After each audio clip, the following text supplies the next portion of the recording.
Bonjour à toi. Dans cette petite vidéo, laisse-moi te montrer la voix de Magical Task Force Asuka. Ouais, c'est un nom à rallonge, mais tu vas voir, ça envoie.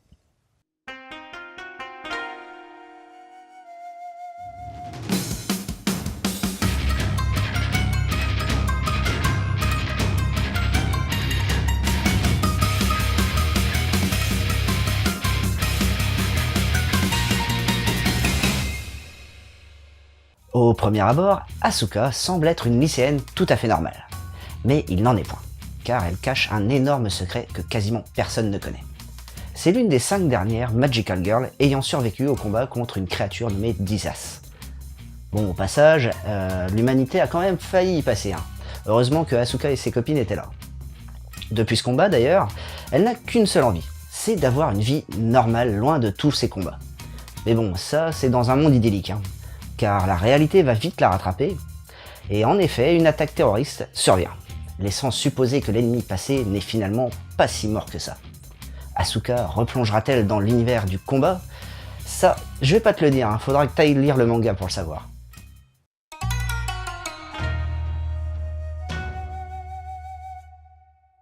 C'est Seigo Tokia que l'on retrouve à la réalisation graphique de ce manga. Tu as sûrement déjà dû voir quelques planches qu'il avait réalisées car il est au dessin du manga Oz ainsi que Crime Zone. Abordons les graphismes maintenant.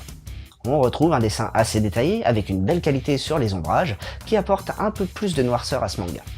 Les scènes d'action sont très bien réalisées avec une utilisation des traits de mouvement qui pour autant ne brouille pas la compréhension de l'action.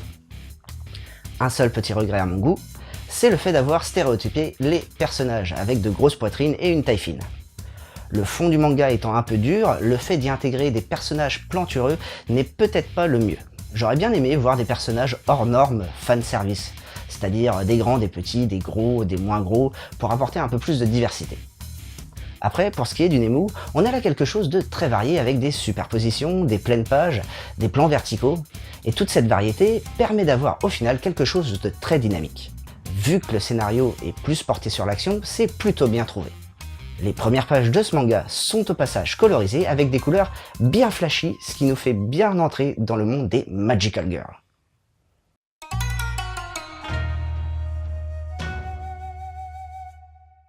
Au niveau du scénario, on retrouve un nom plutôt connu dans le monde de l'audiovisuel, puisqu'il s'agit de Makoto Fukami, scénariste de la série TV Berserk de 2016, ainsi que de Resident Evil Vendetta, ou encore Révision pour ne citer que ses titres. Il est aussi à l'origine du manga Choto Kawaii, Iron Maiden ou encore Reita Reita, mais malheureusement pour nous, ces productions n'ont pas encore été licenciées en France. On a donc quelqu'un d'expérimenté au scénar et ça se voit.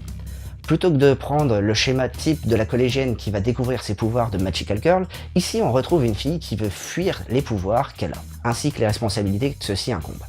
On peut d'ailleurs très bien ressentir tout le traumatisme de ses combats passés grâce aux flashbacks que l'auteur a très bien pu intégrer.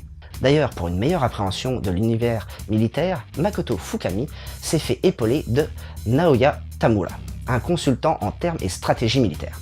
Ce qui a permis de rendre les scènes de combat très poignantes, que ça soit celles de flashback ou non. Autre chose que l'auteur a su très bien exploiter, c'est l'utilisation d'ennemis ressemblant à des peluches toutes mignonnes qui vont se révéler en fait être de vrais monstres. Pour résumer, si tu cherches des Magical Girls qui font des paillettes et des pétales de fleurs, t'es pas tombé sur le bon manga. Ici, leurs précédents combats ont laissé quelques traces indélébiles, du coup vaut mieux pas les chercher sinon elles sortent l'artillerie lourde.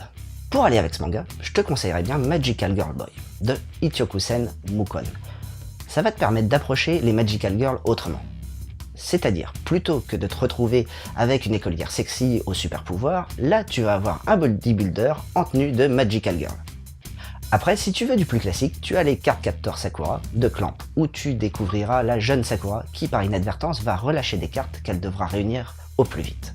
Et un dernier qui est parmi les plus grands de ce genre, c'est Sailor Moon de Takeshi Naoko, dans lequel la jeune Usagi va croiser la route de Luna, un chat doué de paroles qui va la transformer en une jolie justicière. Et voilà, c'était Boubou, j'espère que cette chronique t'aura plu et surtout donné l'envie de lire Magical Task Force Asuka. Allez, sur ce, je te laisse à la badassitude de ces Magical Girls, et surtout, n'oublie pas de suivre la voie du manga.